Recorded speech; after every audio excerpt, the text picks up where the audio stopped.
Detik-detik KPK sita Land Cruiser saat geledah rumah Bupati Bekasi Ade Kuswara. Komisi Pemberantasan Korupsi, KPK, menyita satu unit mobil Toyota Land Cruiser dan sejumlah dokumen saat menggeledah rumah Bupati Bekasi Ade Kuswara Kunang pada Selasa, 23 Desember 2025.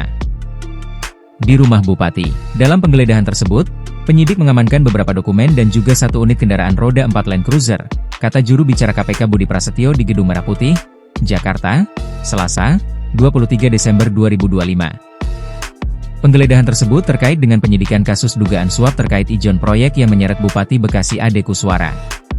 Berdasarkan pantauan Kompas.com, mobil Toyota Land Cruiser milik Bupati Bekasi Ade Kuswara tiba di Gedung Merah Putih KPK, Jakarta Selatan, pukul 17.02 waktu Indonesia Barat. Mobil tersebut melaju ke arah parkir gedung KPK. Budi mengatakan, penyidik juga menggeledah rumah ayah Bupati Bekasi Ade Kuswara, HM Kunang. Dalam penggeledahan tersebut, penyidik menyita sejumlah dokumen dan barang bukti elektronik, BBE, yang diduga terkait dengan perkara. Budi mengatakan, penyidik akan menganalisis dan mengekstrak barang bukti elektronik yang disita dalam penggeledahan dua tempat tersebut. Untuk kemudian melengkapi bukti-bukti yang diperlukan dalam proses penyidikan perkara ini, ujarnya.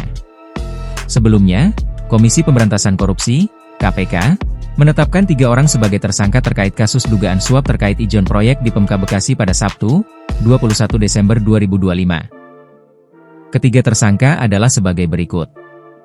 1. Bupati Bekasi Ade Kuswara Kunang. 2. HM Kunang, ayah Bupati. 3. Sarjan selaku pihak swasta.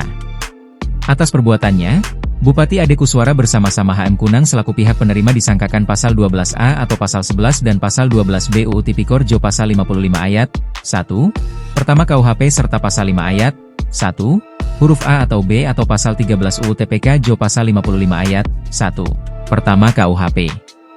Sementara, Sarjan selaku pihak pemberi disangkakan pasal 5 ayat 1, huruf A atau B atau pasal 13 UU TPK. Download Tribun X sekarang. Menghadirkan lokal menjadi Indonesia.